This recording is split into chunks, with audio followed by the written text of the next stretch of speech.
Good evening, friends. Today is Thursday, I think, of November 3rd. Yeah, I remembered.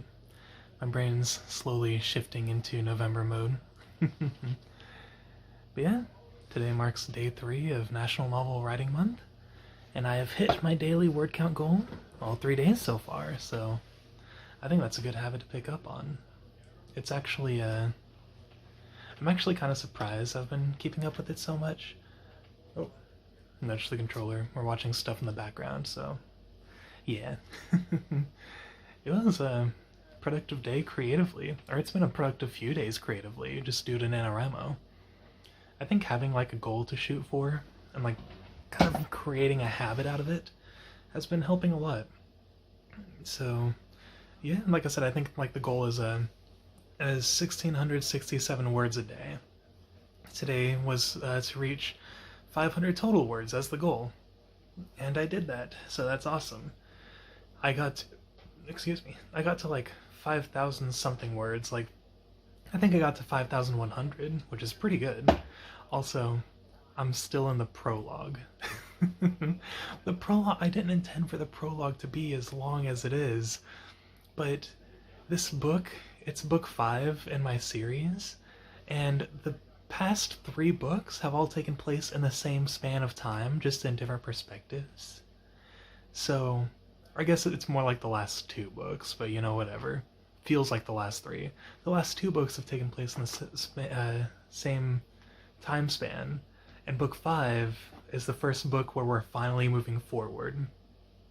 My original plan for book 5 was to start immediately with a time skip after the end of books 3 and 4, but I decided not to go down that road, and instead I decided to write a prologue which features the events that exactly follow the events that happen at the very end of books 3 and 4.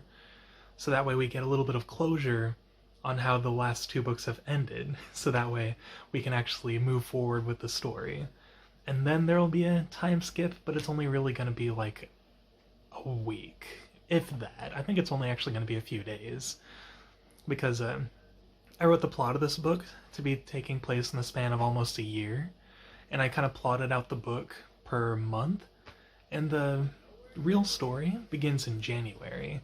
So the prologue takes place at the tail end of December, so it's going to be like a week or 2, I think, actually. But still, it begins at like just right at the end of December, so we'll probably begin at the beginning of January. Also, I guess that's not really a spoiler. Like, a lot of my books have to do with dates and things like that.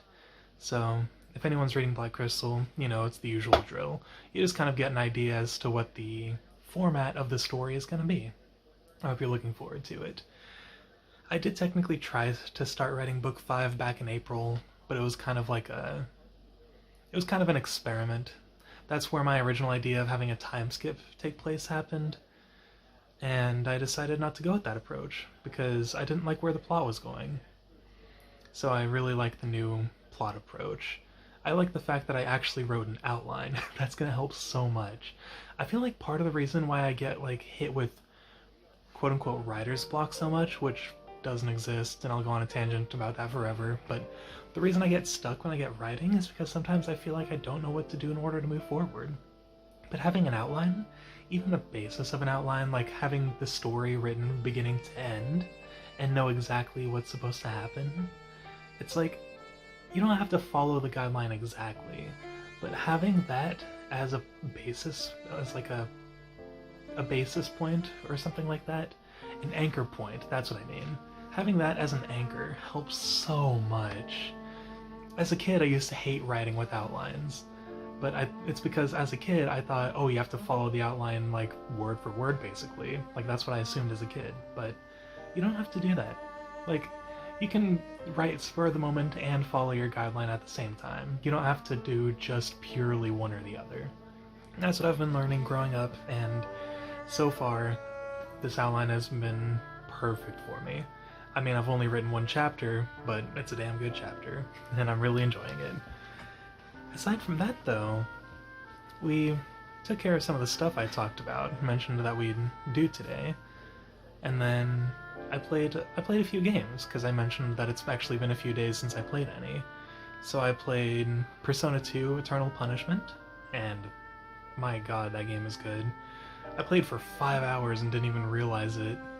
It's that good. Like, I lost track of time because I was so into it. And then I played Xenoblade 3, another game that made me lose track of time. I am literally just doing side quests in that game and looking for any side stories or ascension quests I can find. And then we've been watching the Runaway Guys play Four Swords Adventures. Sometimes what we do when we don't know what to watch or when we don't know what to do is we like to put on a YouTube series that we're familiar with and just put that on. I don't know, maybe it's kind of like a comfort thing, but we decided to put this on. And watching it made me realize how long it's been since I played a Zelda game. And like that very thought kind of made me want to re-download Ocarina of Time on the 3DS. Oh yeah, that's something I forgot to mention. So, I don't know if I said it in any of my vlogs previously, I think I did, but my 3DS has been lost since we moved, but I found it at last, and I wasn't even looking for it. We were looking for the dock to Kayla's Switch, and I ended up finding it that way, because of course, the moment you're not actually looking for it is when you find it. But I downloaded Ocarina of Time 3D again, and I just played it casually, like just up to the first dungeon, and I didn't beat it yet or anything. I was playing it like I hadn't played it before, and really enjoying it. Like exploring everything, talking to everyone, doing all that stuff. Because it made me realize, like, playing Persona 2 especially made me realize that I really enjoy games most when I'm taking my time with them. And this is a realization I've come to time and time again. Like, especially with Persona, especially with Trails, I don't have as much fun with games when I'm trying to rush to beat them.